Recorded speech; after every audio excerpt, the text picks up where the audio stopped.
நம்முடைய பாரத தேசமானது பல்வேறு புண்ணிய கஷேத்திரங்களை உடைய திவ்யமான தேசம். இந்த தேசத்திலே 108 திவ்ய தேசங்கள் இருக்கின்றன என்பது பக்தியினுடைய முக்கியத்துவத்திற்காக சொல்கிறோம். இந்த தேசமே திவ்யமான தேசம்.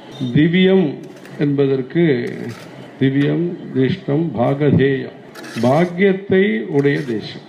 சிறப்பான கலாச்சாரத்தை, விசேஷமான கலாச்சாரத்தை, பிரத்யேகமான கலாச்சாரத்தை உடைய தேசம்.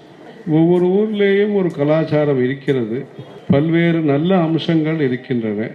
எல்லாவற்றிலே இருக்கக்கூடிய நல்லதையும் நாம் பார்க்க வேண்டும், நல்லதையும் பார்க்க வேண்டும்.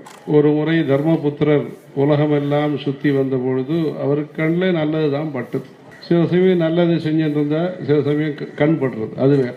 இதிலே தேவர்களை பூஜிக்கக்கூடிய வாய்ப்பை பெற்ற தேசம்.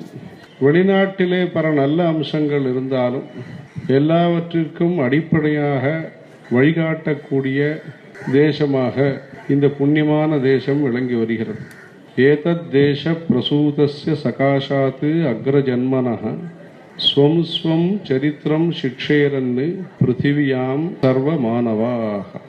உலகத்திலே இருக்கக்கூடிய அனைத்து மக்களும், அனைத்து விதமான மக்களும், இங்கு பிறக்கக்கூடிய அறிஞர்களிடமிருந்து பாரத தேசத்திலே பிறந்த மகான்கள், சித்தர்கள், யோகிகள், கவிஞர்கள், நல்ல மகாத்மாக்கள் அவர்களிடமிருந்து நல்ல விஷயத்தை தெரிந்து கொண்டு பயன் பெறுகிறார்கள்.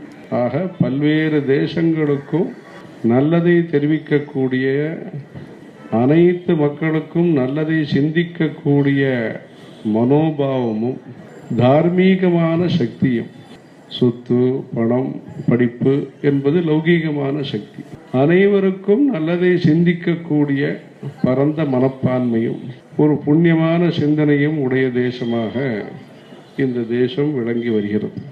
ஆகவே இந்த தேசம் முழுவதுமே திவ்ய தேசம். ஹர ஹர நம பார்வதி பதே.